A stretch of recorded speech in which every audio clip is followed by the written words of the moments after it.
Добрый день, дамы и господа. Представляю вашему вниманию Иван Васильевич Лесков, врач, детский отоларинголог. Говорим мы на такую тему, как сухой кашель у детей. Здравствуйте, Иван Васильевич.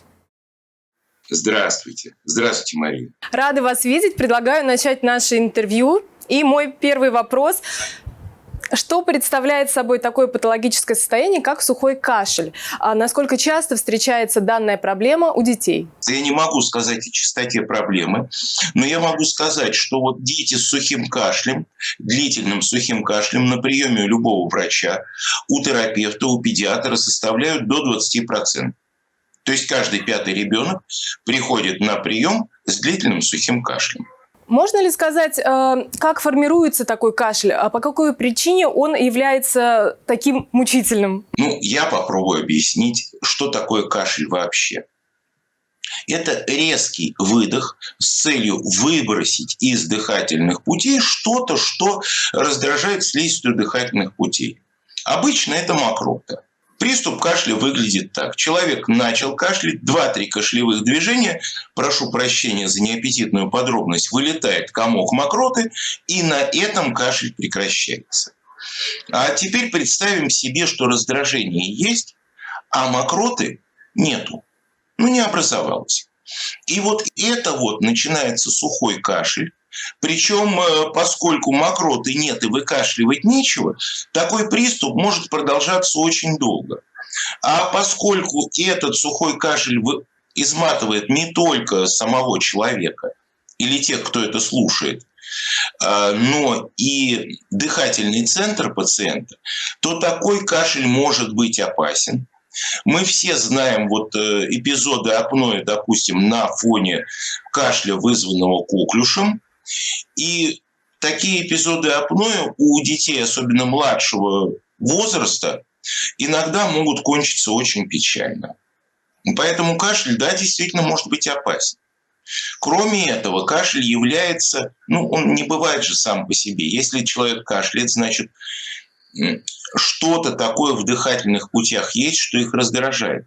И вот симптомом чего этот кашель является, тоже, конечно, нужно учитывать. Что относится к ключевым причинам возникновения именно сухого кашля?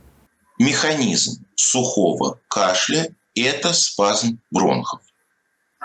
Этот спазм может быть вызван действительно раздражением слизистой, может быть вызван патологическим кашлевым рефлексом. То есть в бронхах все прекрасно, но вот этот сигнал, что нужно кашлять, нужно кашлять, нужно кашлять, он идет откуда-то из центра, и, соответственно, его результатом является кашель, как, например, при коклюше. А причина такого изматывающего кашля – это воспаление.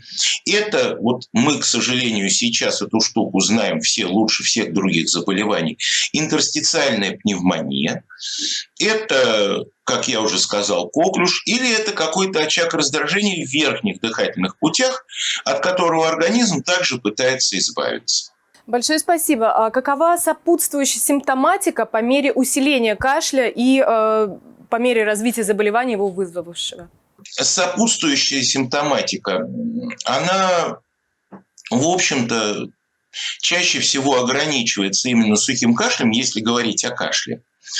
Но давайте немножечко по-другому вывернем эту историю и скажем, что если у ребенка наблюдается длительный сухой кашель, это ад для его родителей. Потому что ребенок постоянно кашляет, родители не знают, что происходит, они бросаются по врачам, и такие походы превращаются в испытания, потому что они идут к педиатру, педиатр говорит: я ничего не слышу.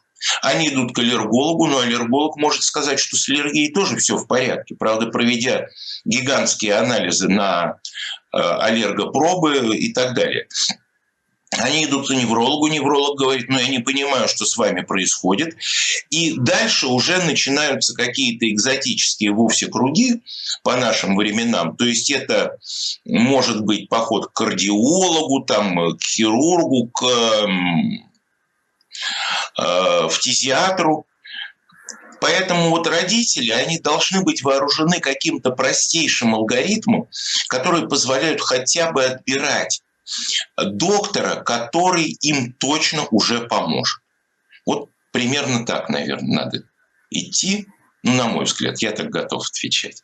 Спасибо. Расскажите, пожалуйста, чуть подробнее, как проводится профессиональная диагностика ребенка, если у него есть жалобы на сухой кашель? Ну, при жалобах на сухой кашель, действительно, начинается с того, что обычный осмотр доктора. То есть педиатр слушает легкие и говорит: я ничего не слышу. Это вовсе не значит, что в легких ничего не происходит. Это всего-навсего означает, что причина кашля находится не в просвете бронхов. Если это интерстициальное воспаление легких, то врач действительно может ничего не слышать. Поэтому вот мое мнение, педиатр должен расценивать отсутствие хрипов или каких-то дополнительных феноменов в легких не как сигнал о полном благополучии, а тоже как симптом. И это показание к тому, чтобы начинать лабораторные инструментальные исследования. В первую очередь это рентген грудной клетки и это общий анализ крови. Если речь идет о лор-враче, лор-врач тоже должен, прошу прощения, смотреть более внимательно и включить голову. То есть не только искать очаги раздражения в верхних дыхательных путях, но и хотя бы подумать, почему эти очаги возникают.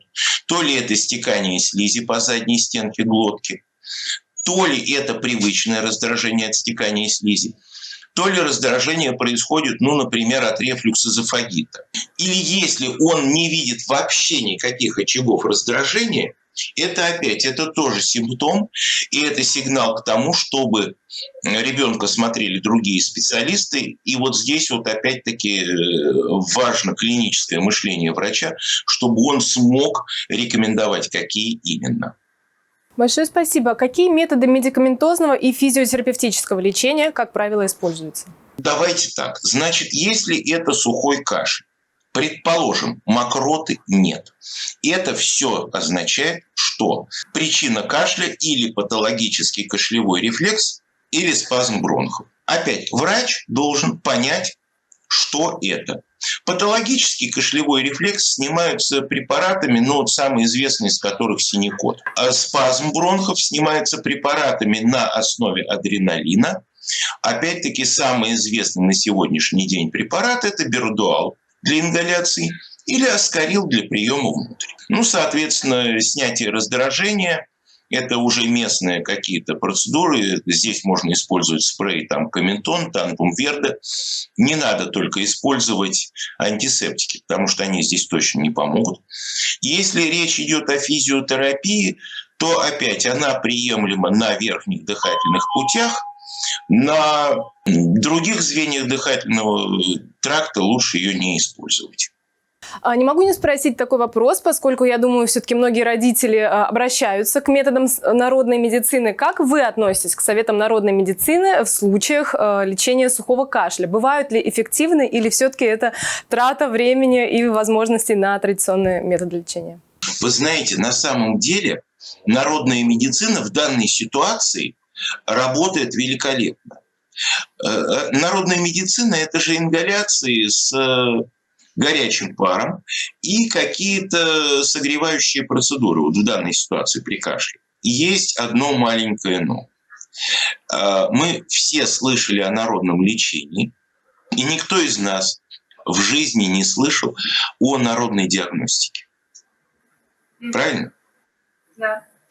Поэтому вот если врач рекомендует какие-то методы народной медицины, прошу прощения, типа горчишников или сходить в баню, если речь идет о снижении отека какого-то в дыхательных путях, я думаю, к этому совету стоит прислушаться. Если вы вычитали в народном лечебнике, что при кашле надо бежать в баню, ребята, может быть и надо. Но давайте сначала спросим у врача. Спасибо. В завершении интервью спрошу такой вопрос.